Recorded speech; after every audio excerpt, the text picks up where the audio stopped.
Bonjour, je suis Natalia Smalianska et je présente le projet Lieu de l'art. Cette fois, chez nous, nous avons invité pour une interview l'artiste française Marie Preston. Bonjour Marie.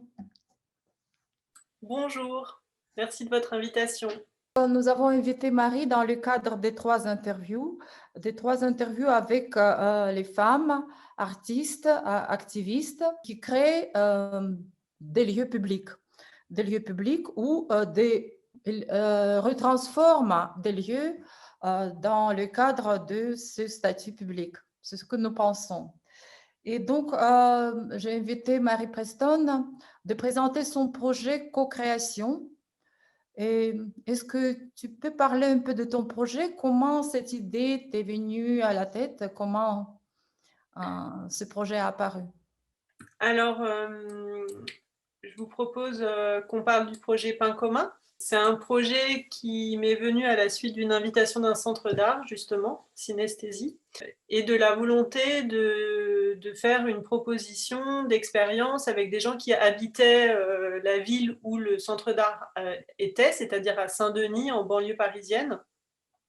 Donc j'ai proposé à des personnes que je ne connaissais pas par l'intermédiaire d'invitations, déposées dans des lieux publics justement, de toutes sortes, hein, des épiceries coopératives, un musée, la maison des femmes, la maison des parents, des lieux associatifs aussi beaucoup, à venir participer à des ateliers de fabrication de pain. Il n'était pas spécialement mentionné que c'était un travail artistique, mais l'idée c'était de partager les savoirs et les savoir-faire autour de la boulangerie, de faire du pain ensemble. Donc l'idée, elle m'est venue parce que j'avais envie de mieux connaître cette pratique-là que moi je faisais toute seule chez moi, faire du pain. Donc le partager avec d'autres, avec leurs connaissances à elles, et puis aussi mener une enquête avec elles pour comprendre l'écologie de cette pratique de manière plus étendue en fait, dans une perspective à la fois sociale mais aussi écologique. Est-ce que tu comprends ce projet de co-création, comme un projet de la création d'un espace public? Oui, oui, oui, bah, en fait, tout à fait. En réalité, c'est un projet qui devient espace public. Alors ce projet de co-création en particulier, Pain commun, dans la mesure où un groupe de personnes, qui ne se connaissaient pas au préalable ont un lieu, de réunion, qui est un lieu qui est mobile, hein. C'est pas toujours, enfin, c'est pas le lieu même qui fixe, la nature publique, puisqu'en fait, nous nous sommes réunis au centre d'art, mais aussi dans une association pour le maintien de l'agriculture paysanne, une AMAP, aussi dans des centres sociaux coopératifs. On a fait des visites, on est allé dans beaucoup de lieux différents, mais chaque fois, notre réunion participait d'une volonté de comprendre ensemble et de faire ensemble une pratique, mais aussi du coup, il y avait une sorte, on créait ce que Isabelle Stenger s'appelle une communauté de praticiens. Et c'est à cet endroit-là, je pense qu'il y a une dimension publique dans nos échanges, notre curiosité pour cet espace public qu'est le lieu de l'alimentation, de l'écologie sociale et politique et environnementale. Donc c'est par notre dialogue et notre faire ensemble qu'il me semble qu'il y a une dimension espace public au sens de sphère publique, hein, le lieu des débats et des échanges sur notre vie en communauté sociale. Est-ce que ce lieu est-il visible pour les gens qui ne participent pas à ce processus de co-création? Et ben, en fait, non, enfin, plus ou moins. C'est-à-dire que une très grande partie de l'expérience s'est déroulée avec les personnes qui étaient impliquées dans les ateliers Pain commun. C'était toujours ouvert, c'est-à-dire que les invitations, elles circulaient, de nouvelles personnes pouvaient se joindre à nous, donc il y avait toujours de l'extérieur qui rentrait. Le groupe n'est pas clos, il est à dimension variable. Pour autant, il est pas, c'est pas ça ne fait pas partie d'une programmation publique. Alors ça, c'était tout le début du travail. Et puis ensuite, j'ai été invitée à réaliser une exposition personnelle dans un centre d'art en banlieue parisienne à Noisiel qui s'appelle la Ferme du Buisson. et où j'ai présenté plusieurs œuvres différentes, mais une grande partie de l'exposition était consacrée à l'expérience du pain commun. Donc là, justement, c'était mettre à l'épreuve cette pratique-là du lieu d'exposition, alors que jusqu'à maintenant, c'était une pratique qui se déployait ailleurs d'un lieu où du public venait. Et donc, on a fait l'expérience, oui, d'ouvrir cette pratique à d'autres, et ça a pris la forme d'événements où, dans l'exposition, étaient installés des pétrins. C'était une sculpture de 5 pétrins mobiles, amovibles, qui se réunissaient entre eux, et où des gens pouvaient venir de l'extérieur pour participer aux ateliers pain commun. Donc là, il y avait une vraie dimension, disons, participative, comme ça peut être le cas dans les musées, mais qui était une autre expérience que celle de notre petit groupe créant ensemble. Je ne sais pas si ces deux distinctions répondent à ta question. Oui, oui, tout à fait. Ce qui m'intéresse, c'est comment ça se compose, donc le groupe. Est-ce que ce sont des gens qui viennent pour un open call ou ce sont des gens qui, bon, qui sont déjà près de l'équipe du musée, du centre Oui. d'art, etc. Alors là, c'est un groupe très mixte, c'est-à-dire que c'est un groupe qui a répondu, comme tu dis, open call, c'est-à-dire c'était des invitations qui étaient déposées dans les lieux, donc ce sont des gens qui sont venus sans me connaître, sans fréquenter le lieu de l'art. Et dans le groupe, il y a aussi 2 personnes qui ont travaillé dans ce centre d'art et qui ont ensuite quitté le centre d'art pour des raisons professionnelles, mais qui ont continué de travailler au sein du groupe Pain commun. Donc en fait, il y a une mobilité comme ça et une mixité très importante des personnes et des raisons pour lesquelles elles participent au projet. En fait, ce qui m'intéresse beaucoup, c'est que chacune, puisque c'est un groupe qui est constitué de femmes, chacune, nous trouvons des choses différentes, des intérêts différents à la participation à ce groupe. Certaines y voient enfin, en fait, j'aimerais pas parler à leur place, mais ce qui est sûr, c'est qu'on on perçoit des choses différentes, on trouve des choses différentes dans le groupe. Donc, puis il y a des âges différents. On a commencé, fait toute la première partie du projet avec une petite fille, par exemple, et sa maman qui venait faire les ateliers avec nous. À la place de l'école, d'ailleurs, parfois, c'était assez étonnant, trouvant là un lieu de transmission peut-être plus importante que ce qu'elle trouvait dans son école. Et puis des personnes salariées, des personnes sans emploi, des personnes retraitées, des personnes actives, toutes sortes, voilà, de personnalités, mais donc plus ou moins liées à l'art, mais pour certaines pas du tout. Et c'est très intéressant parce que tu parles des personnes de différentes couches de la société, de différents, je ne sais pas, registres de l'âge. Oui. Et surtout, par exemple, tu as parlé d'une petite fille, mais justement parce que je pense que ton projet est lié avec une idée de parler, donc de faire quelque chose dans le sens de la pédagogie expérimentale. Est-ce que c'est ça? Oui, alors effectivement, c'était pas le point de focal premier, c'est-à-dire que le point de départ, c'était vraiment cette pratique commune de la boulange, mais comme on partage nos façons de faire, il y a une dimension de coéducation, c'est-à-dire on apprend ensemble et on a enquêté ensemble aussi sur les pratiques de la boulange. On est parti, on est allé rendre visite à des agriculteurs qui travaillent par exemple en biodynamie, avec des pratiques agricoles écologiques. On est allé voir des boulangers qui ont aussi des pratiques économiques et de travail singulières. On est allé dans des musées. Enfin, disons qu'on a mené une enquête ensemble et le fait de le mener ensemble, c'est comme si on se formait ensemble à cette connaissance-là. Donc, il y a une dimension éducative. Enfin, moi, j'ai beaucoup, beaucoup appris et ce projet participe d'une dynamique d'apprentissage. Après, j'ai mené en parallèle de cette expérience tout un travail d'enquête aussi sur des écoles qui ont existé en France entre les années 70, 80, 90 et qui étaient des écoles expérimentales dont l'expérimentation visait à remédier à l'échec scolaire. Et pour ça, en fait, en recherche-action, donc les enseignants testaient des méthodes alternatives à la pédagogie traditionnelle pour faire en sorte que les élèves réussissent. Parmi toutes ces écoles-là, il y en a certaines qui avaient pensé qu'il fallait radicalement changer le système scolaire pédagogique français public pour le rendre différent, parce que la question de l'échec scolaire était structurelle au mode de fonctionnement. Dans l'exposition de la ferme du Buisson que j'évoquais précédemment, il y avait en parallèle une présentation de cette enquête sur ces écoles alternatives expérimentales, mais qui repose sur des pédagogies de l'éducation nouvelle du début du XXe siècle, mais aussi des pédagogies libertaires du XIXe siècle, mais qui inventent, avec ce passé-là et ces connaissances-là, qui inventent leur propre façon de faire pour être au plus proche de la réalité locale dans laquelle se situe l'école.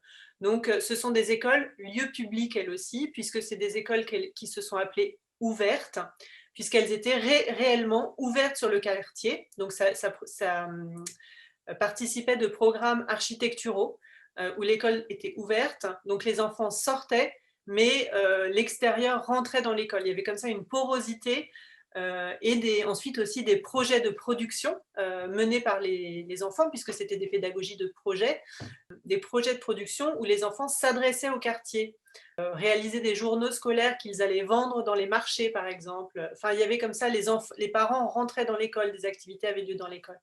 Donc, en gros, c'était une manière dans l'exposition, en présentant ces deux expériences différentes d'enquête, de donner à voir que dans une expérience de co-création existe de toute manière par la réunion, l'activité collective, la question de la production et d'une dimension réflexive sur notre propre pratique, une dimension de coéducation. Cette dimension de coéducation, en effet, elle est ici élargie.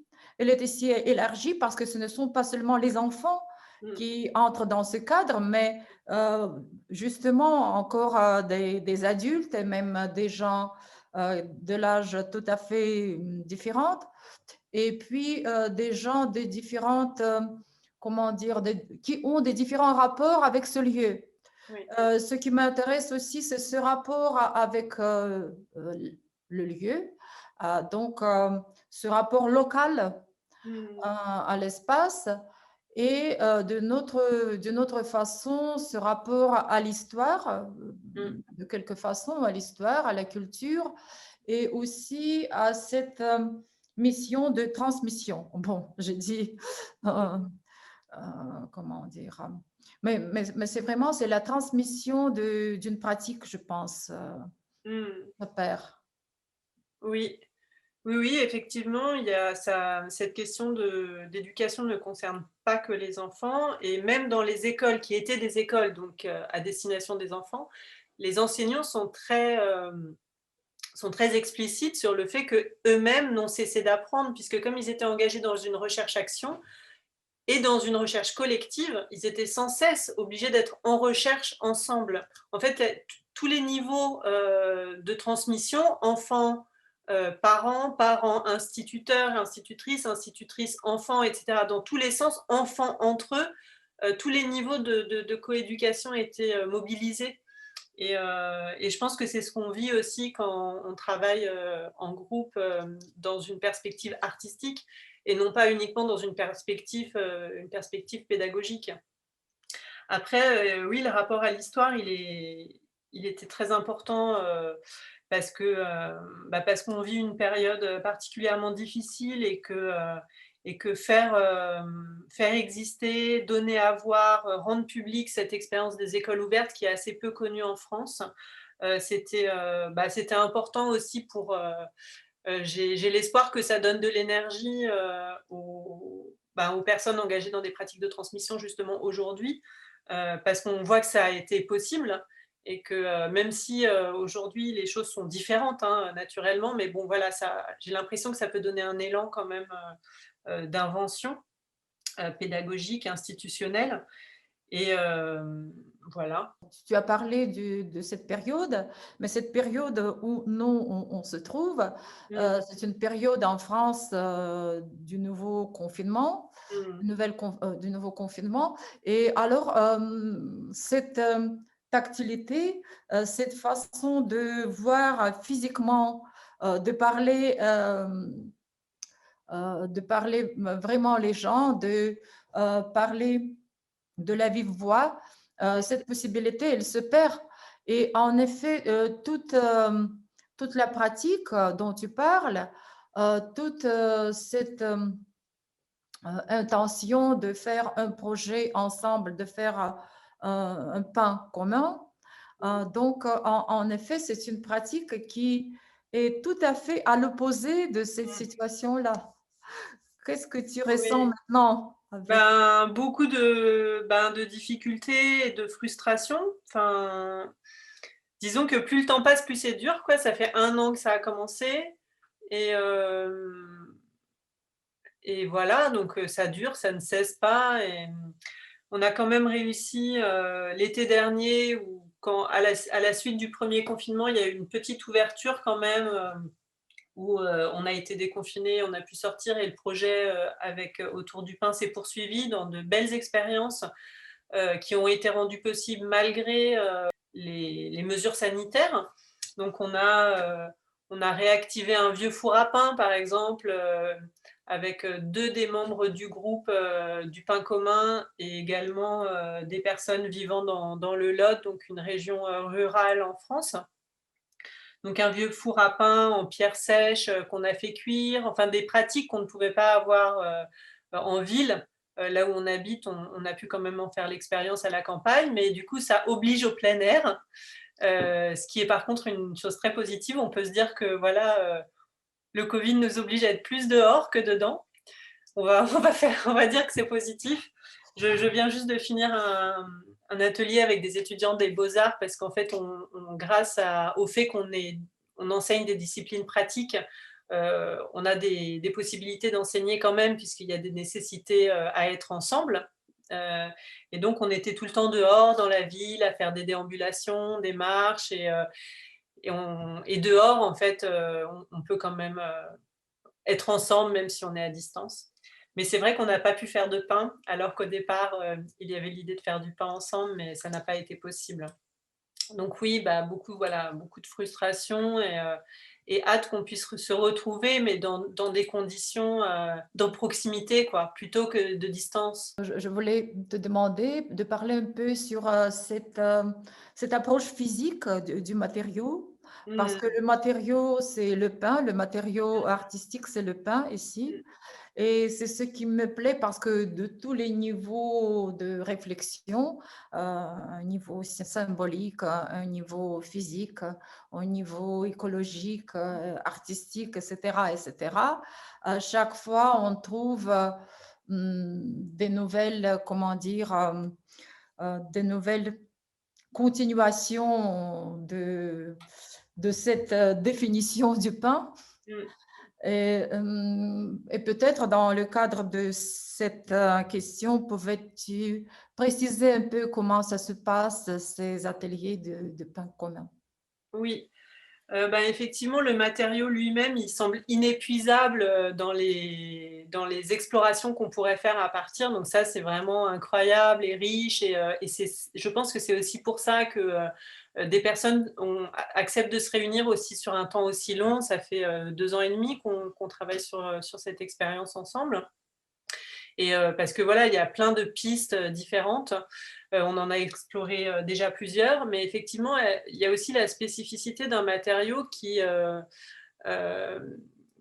que l'on mange déjà à l'issue de chaque atelier.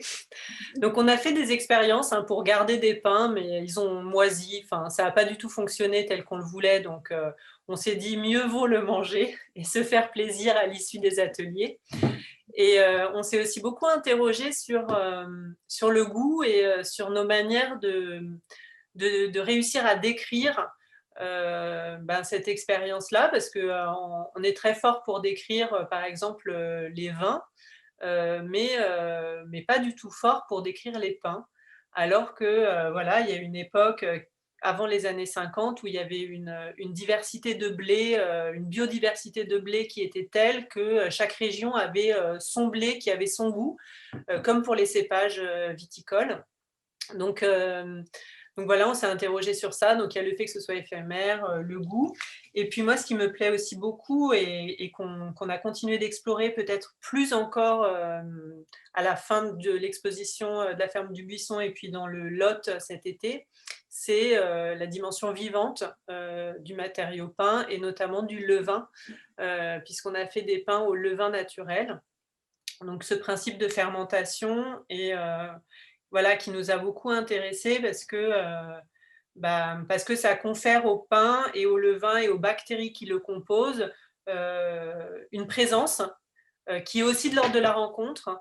Et voilà, on s'est beaucoup, enfin, je suis très intéressée par le travail de Donna Haraway, par exemple, qui travaille sur ces questions de symbiose et comment on est tous reliés dans nos environnements de vie, vivants, non vivants, humains, non humains. Voilà, donc ça, c'est tout ce qui portait le pain. Après, pour décrire un petit peu plus comment se déroulent les ateliers, en fait, pendant la première année qui a vraiment structuré le groupe, ça se passait toujours en 2 temps. Un premier temps qui était un temps de partage de pratiques. Donc, soit on choisissait des recettes, une de nous choisissait des recettes qu'elle voulait partager, soit par exemple comment fonctionne le levain, soit une certaine forme de pain, ou alors travailler avec une farine en particulier.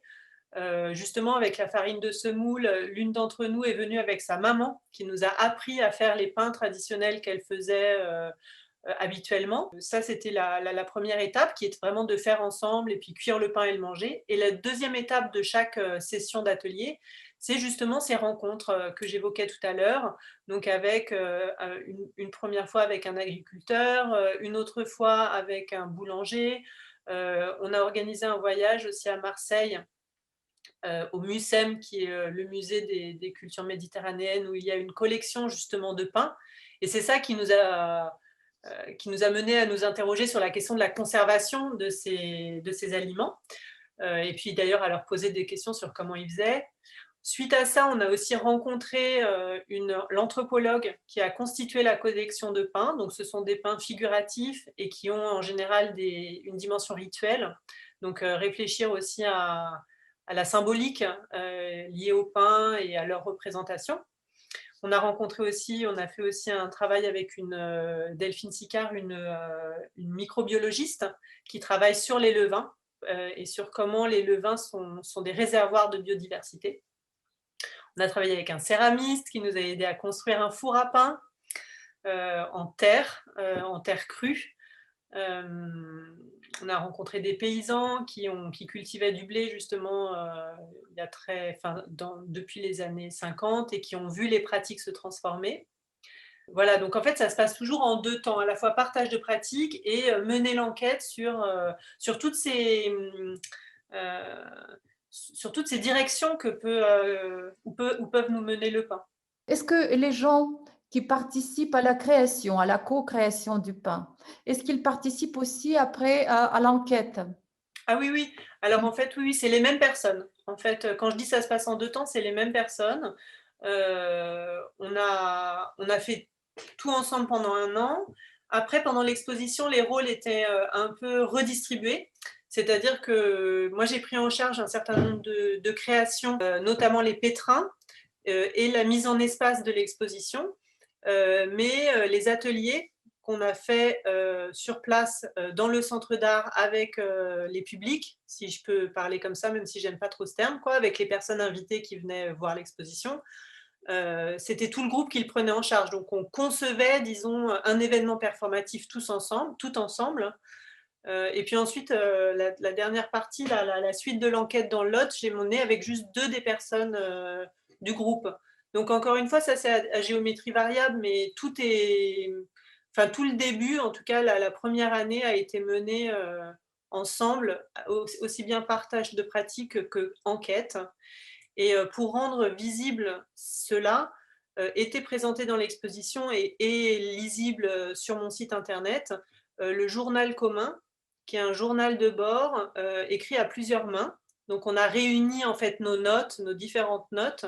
Et donc, tout le processus est vraiment bien décrit grâce à cette publication euh, qui permet de rendre public aussi ce qui se passe, enfin, qui répond aussi à ta question sur est-ce que le public a accès aux ateliers. Eh bien, il y a accès rétrospectivement par l'intermédiaire d'une édition. Ça croise une autre question du privé et du commun. Ouais. Parce que justement, faire du pain, c'est quelque chose, et manger du pain, c'est quelque chose qu'on comprend, quelque chose du privé.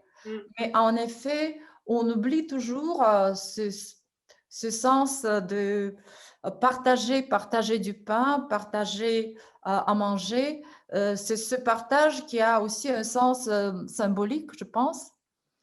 Et donc, c'est quand le privé croise vraiment le commun. C'est très intéressant comment se construisent ces entrecroisements. Après, là, on touche, il me semble, à la question de la distinction entre les espaces publics et les espaces privés au sens des rues, des places, donc publiques, mais qui le sont d'ailleurs de moins en moins par la privatisation de l'espace public, et l'espace privé qui serait l'espace domestique, avec ce qui est de l'ordre de la sphère publique, du débat public, et là, qui peut tout à fait être conciliable avec l'espace domestique. Donc oui, je comprends ce que tu veux dire sur cette porosité. Après, sur le commun, c'est quelque chose que l'on a abordé du point de vue des biens communs, c'est-à-dire justement de la biodiversité, des semences paysannes, de la non-privatisation du vivant. Et donc ça, ce projet nous a mené vraiment de manière approfondie sur cette question, et aussi sur la question des terres agricoles. Mais voilà, donc comme je le disais au départ, il y a l'idée que la réunion du groupe lui-même est un espace de sphère publique.